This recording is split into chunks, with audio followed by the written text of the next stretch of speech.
श्री शिवाय नमस्तुभ्यम। हर हर महादेव। छत्तीसगढ़ राज्य के दंतेवाड़ा की पावन धरा में मां दंतेश्वरी की कृपा से श्री शिव महाप्राण कथा शुरू हो गई है। 7 दिवसीय शिव महाप्राण कथा है जो कि 7 दिनों तक चलने वाली है। 7 दिसंबर से 13 दिसंबर तक आस्था चैनल यूट्यूब के माध्यम से लाइव देखी जा सकती है। आज 10 दिसंबर चौथे दिन की मां दंतेश्वरी शिव महाप्राण कथा में गुरुजी ने कुल 18 उपाय पत्रों की जानकारियाँ दी हैं और साथ ही प्रदीप मिश्रा जी के द्वारा लिखी गई जो पुस्तक है कुबेश्वर धाम से मिलती है, प्राप्त होती है, उनसे जुड़ी भी रोचक जानकारी आपको प्राप्त होगी। इसके साथ ही कल जब हमने आपसे पूछा था कि क्या आप सब कथा श्रवण करना चाहते हैं जो शिव महाप्राण में वर्णित है, तो आप सब ने अपने प्यारे प्यारे कमेंट से हाँ करके अपना प्रेम बताया। इसी प्रेम को देखते हुए, इसी भाव को देखते हुए हमने एक नया यूट्यूब चैनल बनाया है जहां आप हर दिन दिव्य कथाएं, व्रत पर्व की जो महिमाएं होती हैं, शिव महाप्राण की जो प्रसंग होते हैं, उनका श्रवण आप कर सकेंगे। आप सभी से निवेदन है चैनल पर आप अवश्य जुड़ें और इस पवित्र यात्रा का हिस्सा बने। जैसा आपने शिवालिक गरिमा को प्रेम दिखाया है, उसी तरीके से आप कथा हॉलिक गरिमा को प्रेम दिखाइए। चैनल के लिंक हमने कमेंट बॉक्स में पिन कर दिया, आप उस चैनल पर जाके उसका हिस्सा बन सकते हैं। तो बढ़ते हैं आज की कथा की पहली जानकारी की ओर। बुढ़ापे में सुनाई कम दे तो भगवान का धन्यवाद दीजिए कि आप अपने मन की सुनना है और परमात्मा की अब आपको सुनना है। बुढ़ापे में चला नहीं जाता है तो गुरुजी ने कहा आप एक जगह बैठकर भगवान का भजन करो, भगवान पर लीन रहो।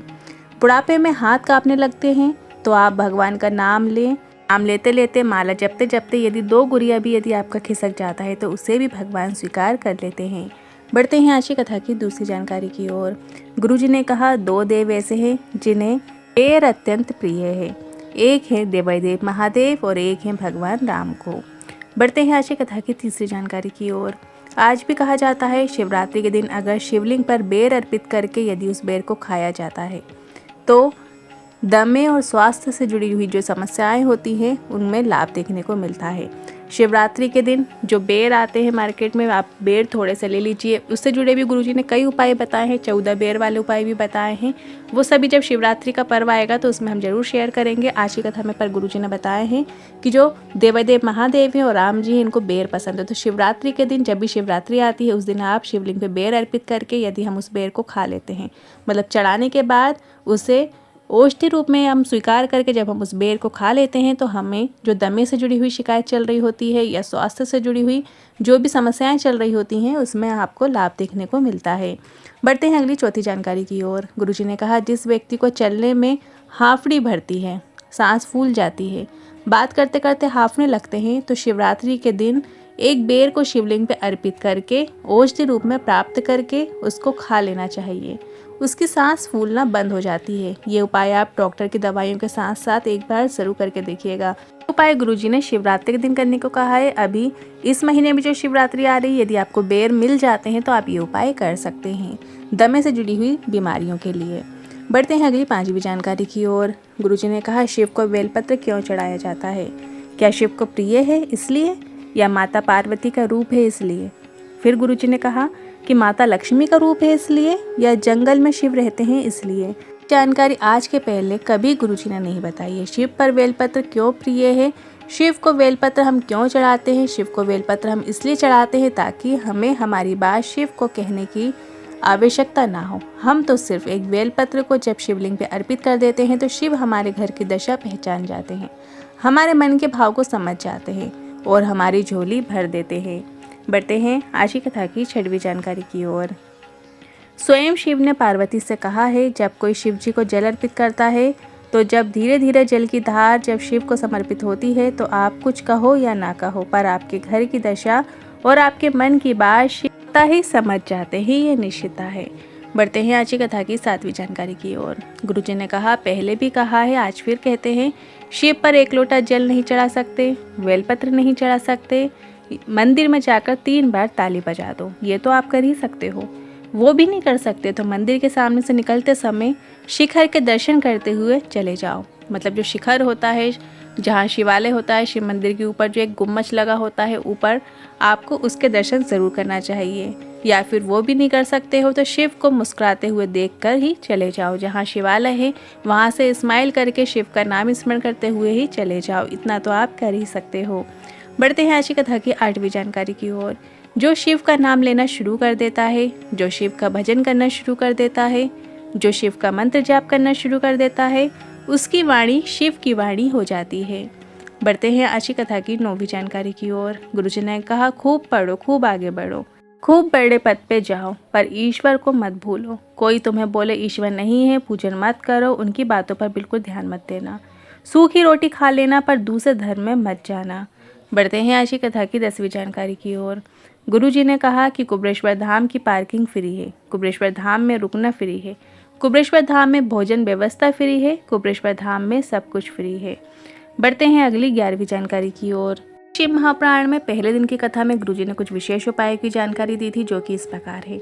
गुरुजी ने बताया 2 जगत जननी ऐसी हैं जो दुनिया के व्यक्ति कितना भी टोना टोटका कर दे तो उसे पलट देती हैं। अगर आपको ऐसा लगता है कि मेरे ऊपर टोना टोटका किया है या मेरा व्यापार जो व्यवसाय है उस पर टोना टोटका हुआ है, तो आपको 2 माताओं के नाम लेना है, प्रतिंगिरा माता और दंतेश्वरी माता।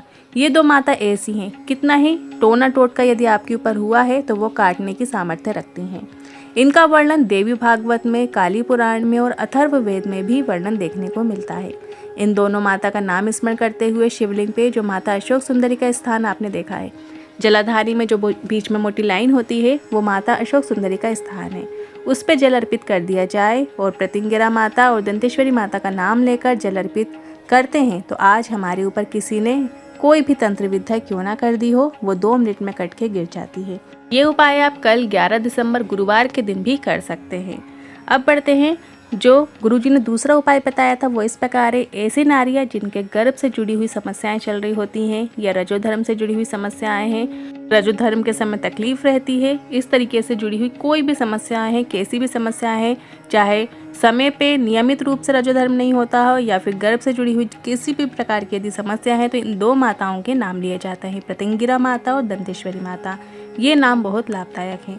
आपको बस इतना करना है, प्रतिंगिरा माता और दंतेश्वरी माता का नाम लेते हुए 1 चावल का दाना जलाधारी में जिसपे शिवलिंग रखा हुआ होता है वहाँ पर आपको उस चावल के दाने को दोनों माताओं का नाम लेके अर्पित कर देना है। आप ध्यान से सुनिए, शिवलिंग कहाँ रखा होता है? जो गोल कटी भाग होता है उसी के ऊपर शिवलिंग रखा होता है, जो कि माता पार्वती के हस्ते कमल होते हैं। तो आपको जो गोल कटी भाग है वहाँ पर 1 चावल का दाना प्रतिंगिरा माता और दंतेश्वरी माता का नाम लेते हुए अर्पित कर देना है। और जो भी समस्या से जुड़ी हुई आपकी जो समस्याएं चल रही होती है, रजोधर्म या गर्भ से जुड़ी हुई समस्याएं, उनका भी थोड़ा सा स्मरण करते हुए दोनों माताओं का नाम लेकर निवेदन करते हुए चावल का दाना कटी भाग में आपको अर्पित कर देना है। इस तरीके से आपको ये विशेष उपाय करना है। उपाय भी आप कभी भी किसी भी दिन कर सकते हैं। आप 11 दिसंबर गुरुवार के दिन भी ये उपाय कर सकते हैं। और इसके अलावा गुरुजी ने, यदि किसी व्यक्ति का एक्सीडेंट हो गया है और डॉक्टर ने कह दिया है कि बचना बहुत मुश्किल है, तो आपको डॉक्टर को कहना है, डॉक्टर आप इलाज करना शुरू करो, क्योंकि डॉक्टर भी शिव का रूप है। याद रखना, कभी कोई विपत्ति आए, स्वास्थ्य से जुड़ी हुई समस्याएं आए, किसी भी प्रकार की जो भी समस्याएं चल रही हैं स्वास्थ्य से जुड़ी हुई, तो डॉक्टर के पास तो जरूर जाना है, डॉक्टर को इलाज कराना है। इधर उधर के ढोंग प्रपंच में आपको नहीं पड़ना है। या कोई बड़ी विपत्ति एकदम से आ जाती है तब भी आप ये उपाय कर सकते हैं। इस उपाय को करते समय दिन नहीं देखना है, रात नहीं देखना है, मतलब जो भी समय हो एकदम, क्योंकि ये इमरजेंसी होती है, से विपत्ति आ जाती है, एकदम से एक्सीडेंट हो जाता है। तो जो भी समय चल रहा हो, दिन हो रात हो, किसी भी प्रकार का समय हो, बस आपको 1 कलश जल लेना है और 1 पात्र में आपको गाय का कच्चा दूध ले लेना है। इस तरीके से 2 पात्र आपको लेकर शिवालय जाना है और शिवलिंग पे 2 धार आपको एक साथ अर्पित करना है, 1 जल की धार और 1 दूध की धार आपको अर्पित करना है। अब आप लेफ्ट में या तो दूध रख लें या राइट में आप दूध रख लें, इससे कोई फर्क नहीं पड़ता। बस आपको 2 जल की धार, मतलब 1 जल की धार 1 दूध की धार आपको एक साथ शिवलिंग के ऊपर आपको अर्पित करना है। पर आपको दोनों माताओं का नाम लेना है। जब ये 2 धार आप अर्पित करेंगे तो आपको प्रतिंगिरा माता और दंतेश्वरी माता का नाम लेकर दोनों चीज़ें एक साथ शिवलिंग के ऊपर अर्पित करना है और भगवान से प्रार्थना करना शुरू करना है कि हे भोलेनाथ, सब ने मना कर दिया है या मेरे ऊपर ये बड़ी विपत्ति आ गई है, नहीं बचेगा कहते हैं, पर अगर तू कृपा करेगा तो उसका काल भी कुछ नहीं बिगाड़ सकता, तुझे ही सब संभालना है। इस तरीके से आप ये उपाय कीजिएगा। आप कुछ साधारण और घरेलू उपाय ले लेते हैं जो कि गुरुजी की किताब से, पुस्तक से लिए गए हैं, जो कि इस प्रकार है। गुरुजी ने अपनी किताब में ये साधारण उपाय बताए हैं जो कि आप रोज की जो दिनचर्या होती है उनमें आप ध्यान रख सकते हैं। गुरुजी ने यहाँ पे बताए हैं कि व्यक्ति को जीवन में स्वस्थ रहने के लिए, सामाजिक सम्मान के लिए, उपाय आप कर सकते हैं। रोज़ आप ये उपाय कर सकते हैं, जिसमें आपको समाज में प्रतिष्ठा मिलेगी, सम्मान मिलेगा। तो आपको एक तांबे के कलश में जल भर लेना है और अपने मस्तिष्क से 8 इंच ऊपर रखकर सूर्य देवता को देखकर जल चढ़ाना चाहिए। अभी पोष का महीना चल रहा है। ये पोष के महीने में सूर्य देवता की आराधना, सूर्य देवता को अर्घ देना बहुत ही ज़रूरी होता है।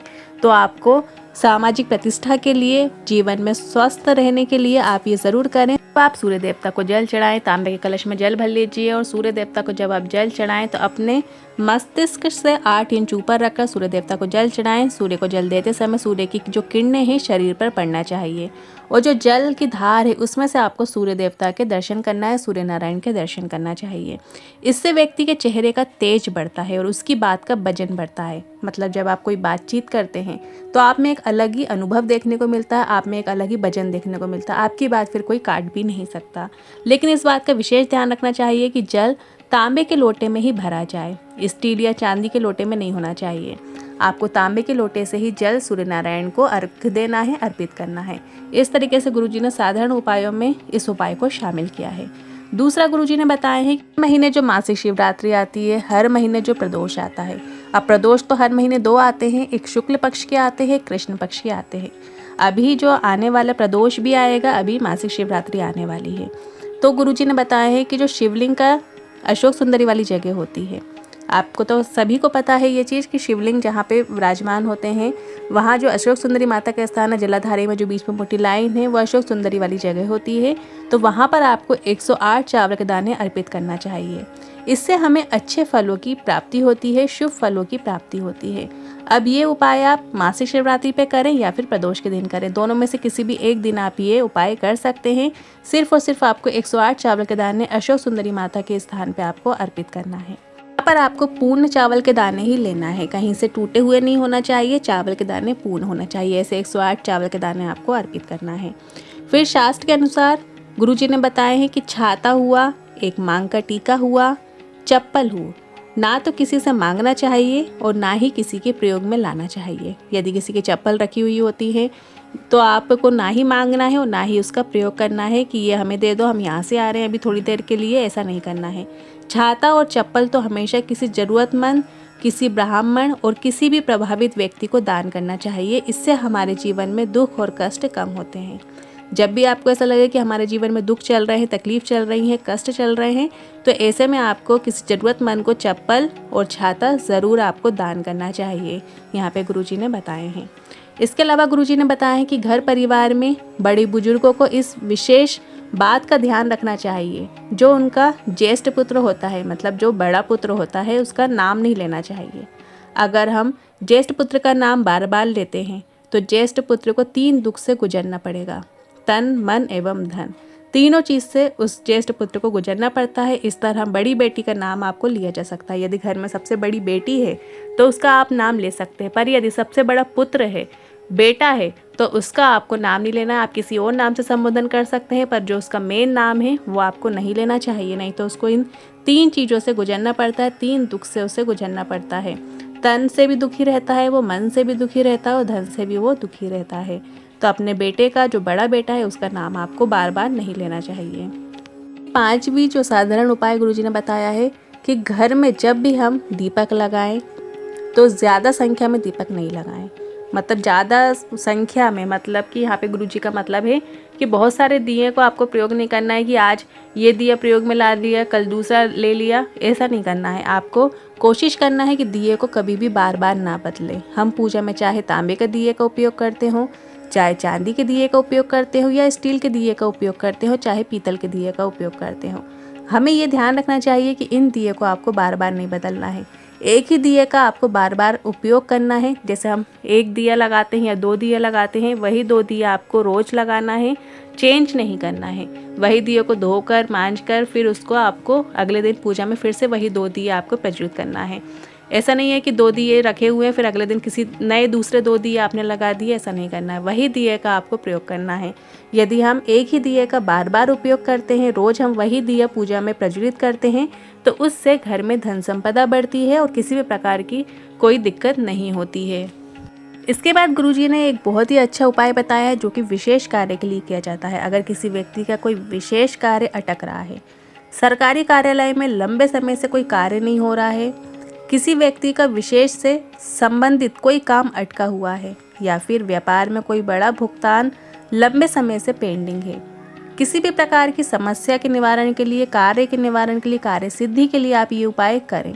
एक कलश आपको जल लेना है और एक बिल्व पत्र लेना है और शिव मंदिर जाना है। गुरुजी ने कहा आपको घर के ही रसोई घर से आपको एक कलश जल ले जाना है, बिल्व पत्र आपको घर से लेकर जाना है। फिर मंदिर में जाने के बाद जो बिल्व पत्र है उसे अपने सीधे हाथ पर रख लीजिए, उसके ऊपर जल का कलश रख लीजिए तथा अपनी कामना या कोई विशेष काम जिसके लिए आप मंदिर आए हो वह आपको स्मरण करना है। इसके बाद जो कलश आपने सीधे हाथ में रखा हुआ है, सीधे हाथ में आपको बेलपत्र रखना है हथेली पे और उसके ऊपर कलश रखना है। इसके बाद अपने काम का स्मरण करना है, जिस कार्य के उद्देश्य से आप मंदिर आए हो वो उद्देश्य स्मरण करने के बाद फिर आपको जो कलश है उसको अपने उल्टे हाथ में रख लेना है और बेलपत्र आपको सीधे हाथ में ही रखे रहने देना है। इसके बाद क्या करना है, आपको जो बिल पत्र आपने अपने सीधे हाथ में रखी उसे आपको अशोक सुंदरी वाली जगह पे अर्पित करना है। और बिल्व पत्र को ऐसे अर्पित कीजिए कि जो डंडी का मुख है वो नंदी की ओर हो, जो बेलपत्र का मुख है वो नंदी की ओर हो और पत्ती का मुख शिवलिंग की ओर हो। इस तरीके से वो बेलपत्र आपको अर्पित करनी है अशोक सुंदरी के स्थान पे। अब सीधे हाथ में जो कलश है वो कलश लेकर आपको अशोक सुंदरी माता के स्थान पे जल छोड़िए, थोड़ा जल छोड़िए। फिर उसके पश्चात शिवलिंग के चारों ओर आपको जल छोड़ना है, शिवलिंग पर जल अर्पित करना है। अब शिवलिंग के चारों ओर जल छोड़ने का मतलब यहाँ पे गुरुजी का है कि जो गोल कटी भाग है वहाँ पे आपको गोल राउंड में आपको जल अर्पित करना है और इसके बाद बचा हुआ जल शिवलिंग के ऊपर आपको अर्पित कर देना है। ऐसा करते समय अपनी कामना या अपना विशेष कार्य स्मरण करते रहें कि मेरा बाबा ये काम है, ये कार्य आपको पूरा करना ही है। ऐसा लगातार आपको 2 या 3 सोमवार तक करने पर महादेव आपके अटके हुए कार्य को गति प्रदान करेंगे। जो भी काम आपका अटक रहा है उसमें आपको गति प्रदान होगी। एक बार आप और शॉर्ट में सुन लीजिए इस उपाय को यदि आपको ठीक से समझ में नहीं आ रहा है। अगर किसी व्यक्ति का विशेष कार्य अटक रहा है, सरकारी कार्यालय में लंबे समय से कोई कार्य नहीं हो रहा है, तो आपको एक बेलपत्र और एक कलश जल लेना है। दोनों का आपको अपने सीधे हाथ में रखना है, मतलब बेलपत्र आप सीधी रख लीजिए पहले अपने सीधे हथेली में, फिर उसके ऊपर जल कलश भरा हुआ रख लीजिए। और सबसे पहले जिस काम का आप उपाय कर रहे हैं उस काम का आपको स्मरण कर लेना है। जो भी कार्य के लिए आप कर रहे हैं, चाहे आपका कोर्ट केस चल रहा हो, चाहे सरकारी जो काम है वो आपका अटका हुआ है, किसी भी प्रकार का जो कार्य है अटक रहा है, आप चाहते पूरा होना चाहिए, या फिर नौकरी में प्रमोशन चाहिए, मतलब कोई भी यदि मन की कामना है तो वो आप ये उपाय करें। तो आप जब आप बेलपत्र और कलश अपने सीधे हाथ में रखेंगे तब उसकी कामना कर लेना है जब आप मंदिर में पहुंच जाएंगे। और इसके बाद फिर उल्टे हाथ में कलश रख लेना है और बेलपत्र तो आपके सीधे हाथ में रखी ही है, तो उससे बेलपत्र को आपको अशोक सुंदरी माता के स्थान पर अर्पित करना है। बेलपत्र की डंडी का मुख जलाधारी की ओर कर दीजिएगा, जो पत्ती है तो वो ऑटोमेटिक शिवलिंग के साइड हो ही जाएगी। तो इस तरीके से आपको बेलपत्र उल्टी अर्पित कर देना, जैसे हम शिवलिंग पे अर्पित करते हैं वैसे ही बेलपत्र आपको अशोक सुंदरी माता के स्थान पे उल्टी अर्पित करना होती है। इसके बाद जो उल्टे हाथ में कलश रखा है जल का, वो आपको सीधे हाथ में रख लेना है और अपनी कामना करते हुए श्री शिवाय नमस्तुभ्यं हम बोलते हुए सबसे पहले अशोक सुंदरी माता के स्थान पे जल अर्पित करें और इसके बाद शिवलिंग के चारों ओर आपको जल अर्पित करना है, मतलब गोल कटी भाग में आपको जल अर्पित करना है। जो माता पार्वती के हस्त कमल है वहाँ जल अर्पित कीजिए और फिर बाकी का जो बचा हुआ जल है वो पूरा शिवलिंग के ऊपर श्री शिवाय नमस्तुभ्यं हम बोलते हुए जल अर्पित कर देना है। 2 से 3 सोमवार आपको इस तरीके से ये उपाय करना है। बहुत ही अच्छा और सरल आसान उपाय है, करके ज़रूर देखिएगा, लाभ देखने को मिलेगा। तो कल हमने जब आपसे पूछा था कि आप सभी क्या कथा का श्रवण करना चाहते हैं, जो भी दैनिक कथाएं जो होती है रोज की तिथियों के हिसाब से, एकादशी, मासिक शिवरात्रि, प्रदोष की तिथि, इनमें जो कथाएं होती है जो हमें सुनना श्रवण करना बहुत ही हमारे लिए लाभप्रद होता है, तो आप सभी ने बहुत ही पॉजिटिव रिस्पांस दिया है, जिसे सुनकर जिसे देखकर हमें बेहद खुशी है। तो इसके लिए हमने एक आप सभी के लिए रिस्पांस को देखते हुए चैनल बना लिया है और उसमें हमने एक पौष मास में जो श्रवण की जाती है कथा है, जो कि शिव महाप्राण कथा रुद्र संहिता अध्याय 1 हमने अपलोड कर दिया है। और आप वो जो कथा है जरूर श्रवण कीजिएगा और उसमें कमेंट बॉक्स में हर हर महादेव ज़रूर टाइप कीजिएगा।